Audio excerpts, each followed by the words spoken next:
The moment Carla entered the woods, the whispers began. At first, they were faint. Then, they were undeniable. Carla and her friends had always been curious about the woods near their small town. They were beautiful during the day. Lush green trees, dappled sunlight streaming through the leaves. But there was a legend that the forest whispered at night, drawing travelers deep into its heart. Most people dismissed it, but some said the woods were cursed.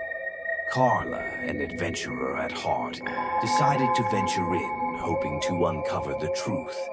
She was joined by her friends, Tom, the skeptic, Lily, the storyteller, and Peter, the one who believed in everything. They'd hiked in during the late afternoon, planning to camp overnight. Carla, the leader, was a lover of mysteries and legends. Tom was the doubter, always trying to find logical explanations.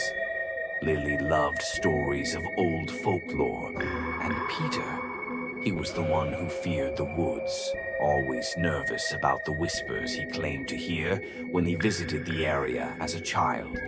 As night fell, the atmosphere in the woods began to change. The trees groaned in the wind, and shadows shifted unnaturally. As they set up camp, the whispers started. At first, they were nothing more than soft murmurs, like wind moving through the branches. But soon, the whispers became clearer, calling Carla's name. It sounded like a voice, gentle but insistent. Lily laughed nervously, claiming it was just the wind. But Peter was visibly shaken.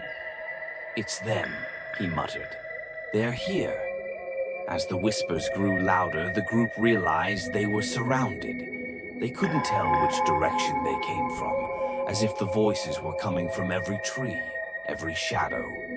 Tom started to argue it was just an animal, but the unease in the group's eyes betrayed their disbelief. The temperature dropped, and the once peaceful forest now felt like a maze, each tree standing like a silent sentinel watching them.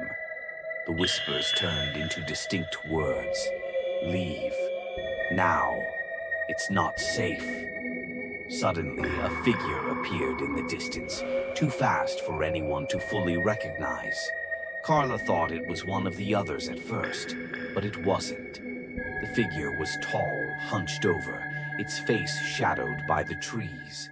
The figure moved closer, and Carla froze, her body rigid with terror. The whispers now became frantic, screaming at them to leave as the figure got closer. It stepped into the firelight, revealing a hideous, gnarled face, its eyes hollow and black. It opened its mouth to speak, but the words were a garbled mess of unintelligible language. Peter screamed. In an instant, the figure lunged, and the group scattered in all directions, running blindly through the forest, the whispers chasing them, the shadows stretching to grab them. Only Carla made it out of the woods alive. She stumbled back into town, shaking, broken, but with no sign of the others. The police found no traces of her friends, no footprints, nothing but the faint sound of whispering in the wind. Carla was never the same again. Every night she could hear the whispers, even in her dreams. And sometimes she could swear she saw a figure standing in the corner of her room, waiting. Some places have a memory of their own, and some whispers. They're not meant to be heard. The forest still calls, waiting for those who dare to listen.